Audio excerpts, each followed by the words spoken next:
Churchtown Heritage Society and supported by Liscarroll Community Council. We welcome everybody. I would like to call on Denis Hickey from Churchtown Heritage Society to ring a Memorial Angelus on our Church Gong.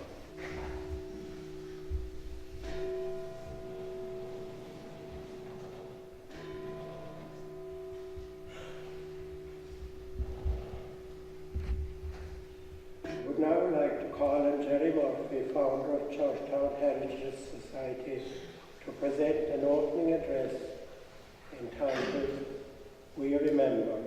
History should be inclusive and should not be confined because of one's own feelings about events or political affiliations. This is why it is appropriate as a nation that we remember the 49,000 Irishmen, over 2,000 from Cork, and 10 from our parish who died in World War I. These 10 men from our parish and their families all worshipped either here in this church or in St. Joseph's in Liscarroll. And so it is fitting that today's commemoration takes place in this sacred spot. It is only right and proper that as a country we do this in an inclusive way. Thankfully, the recent history between Britain and Ireland has facilitated this.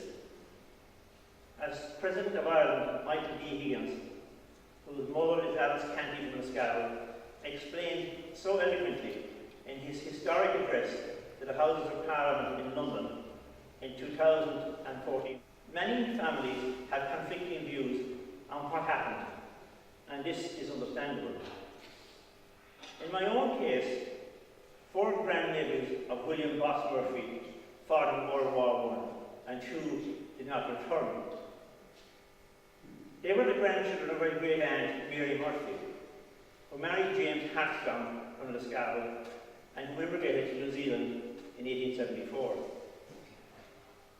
So while Jack Hartstrong was dying on the front with other New Zealand troops, his cousin, my grandfather, John Murphy, was the first person to sign the anti-conscription pledge at the first Mass outside this very church, not far from where I am now standing, on the 21st of April 1918.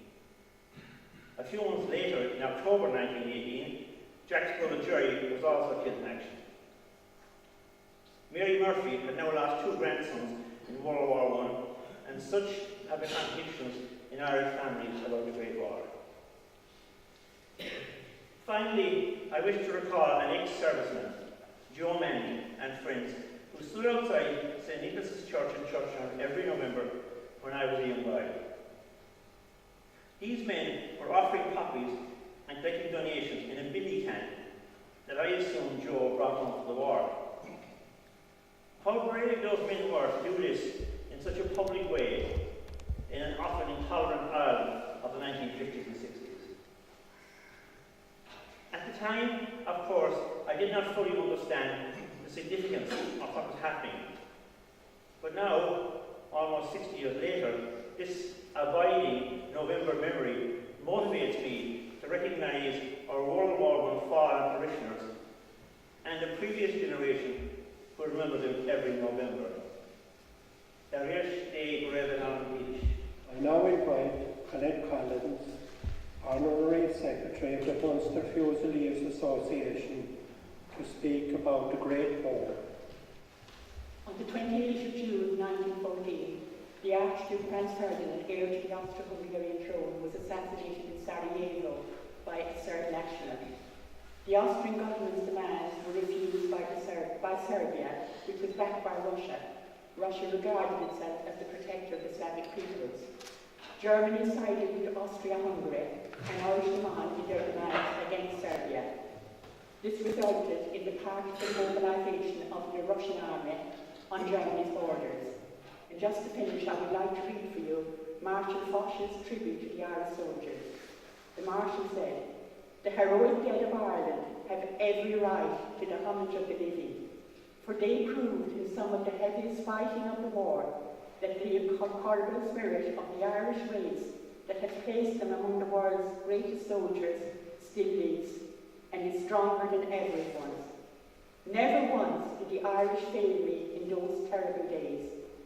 Again and again, when the bravest were needed to delay the enemy's advance, it was the Irish who were ready, and at all times the soldiers of Ireland fought with the rare courage and determination that has always characterised the race on the battlefield. I would now like to call on Father Robin Morrissey, parish priest of our parish, to present the roll call of the deceased. We remember the 49,435 Irishmen, 1,244 from Cork and 10 from our own parish, who fought and died in World War I. We will now listen to the names of the deceased of our parish in chronological order. 1914, on the 27th of August 1914, John Ryan from Liscarroll. On September 15, 1914, Peter Kilmackie from Liscarroll. 1915, on 25th of April 1915, William O'Grady from Liscarroll. On 9th of May 1915, Michael Regan from Churchtown. 1916, on the 1st of January 1916, Timothy Brosnahan from Churchtown. On the 15th of July 1916, Timothy Supple from Liscarroll. On 20th of July 1916, Michael Stack from Churchtown.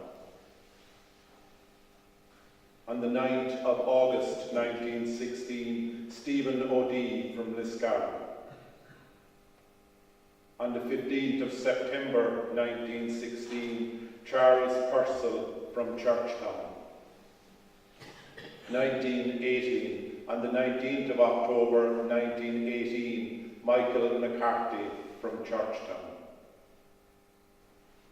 Today we acknowledge, we remember, we pray for these men and all who died during conflict and war. Especially we remember those who died during World War I. I will invite Denis Hickey to address us on the men of the cloth in World War I. The Army Chaplains Department was formed in Britain in 1796. It was originally intended that chaplains would receive honorary commissions. However, there were very few applicants. Later, chaplains were attached to both. Following the outbreak of hostilities in 1914, over 5,000 clergymen, of whom almost 25% were Roman Catholic, were in the field. The Jesuit community provided 32 volunteers, 6 of whom lost their lives. One of their number, Father William Doyle, a Royal Dublin Fusilier, was awarded the Military Cross. The Father Jeremiah Piggot, a Columban father, a native of our sister village Liscarroll, displayed conspicuous gallantry on those bloody sands. With a selfless disregard for his own life, he comforted and administered to the wounded as the battle raged about him. Father Piggot, too, was awarded the Military Cross for his actions. Next reader is Marie Sexton from Liscarroll. In Flanders fields, the poppies blow, between the crosses, row on row, that mark our place. And in the sky, the larks, still, bravely singing, fly, scarce heard amid the guns below. The next text is on the sons of Churchtown and Liscarroll, who fought with New Zealand in the Great War. Ever will be read by his cousin, Dr. Niamh Murphy. Sons of Churchtown and Liscarroll in the Great War, the New Zealand Connection, by John J. Murphy.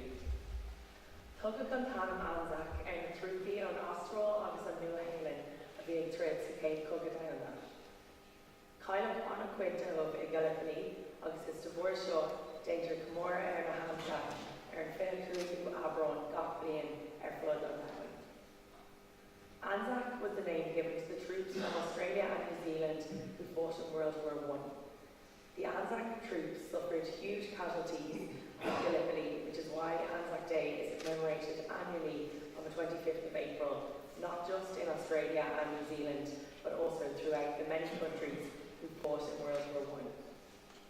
Brothers Gerry, John, Jim and Bill Hartstone were 4 sons of Liscarroll-born James Hartstone Jr., who emigrated with his parents, James Hartstone and Mary Murphy, to the South Island of New Zealand in 1874. Mary Murphy was the sister of William Ross Murphy, after which the pub in Churchtown is named, and she is my great-grandfather's aunt.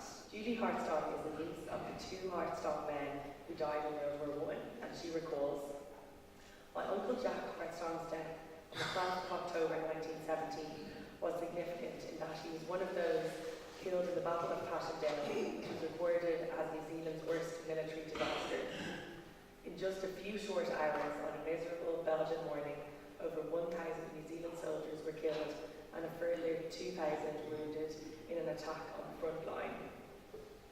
Judy's sister Denise recalled on the 1st of October 2018, the centenary of her uncle Gerry's death, that her father Bill told her that he had met up with his brother Gerry on the front just a few weeks before the war ended.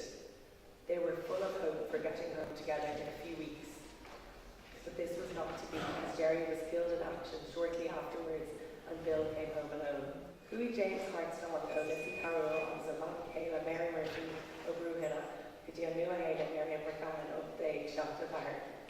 We meet our son Clon Hartstone a being trid on the 4 boss sa Cogabor, sa Camora Armistice Commemoration. James Hartstone of Liscarroll and Mary Murphy of Churchtown may have emigrated with their family to New Zealand in 1874, but we remember their grandchildren who fought and died in the Great War in our armistice ceremony here in Churchtown today. Gurmina Mahagut. We now invite Willie Duggan to sing the Great Fields of France, accompanied by his sister Margaret. Well, how do you do, young Willie, my bride? Your mind